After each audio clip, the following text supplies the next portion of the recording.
হজরত ইদ্রিস একদিন হজরত ইদ্রিস আলাইসাল্লাম তাঁর ইবাদতখানায় আল্লাহর জিকিরে মশগুল ছিলেন। এমন সময় একজন ব্যক্তি হজরত ইদ্রিস আলাইসাল্লামের কাছে আসলেন। তিনি তাকে মেহমান মনে করে অভ্যর্থনা জানালেন এবং নিজের কাছে বসার জন্য জায়গা দিলেন। হজরত ইদ্রিস আলাইসাল্লাম বুঝতে পারেননি মূলত এই ব্যক্তিই ছিলেন মালাকুল মউত, হজরত আজরাইল আলাইহিসসালাম।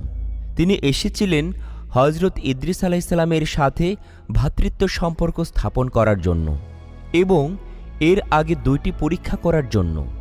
হজরত ইদ্রিস আলাইসাল্লাম এর অভ্যাস ছিল তিনি সবসময় রোজা রাখতে পছন্দ করতেন, আর এই দিনেই এর ব্যতিক্রম ছিল না। হজরত ইদ্রিস আলাইসাল্লাম রোজা অবস্থায় ছিলেন। সারা দিন রোজা রেখে যখন ইফতার করার সময় আসলো, তখন হজরত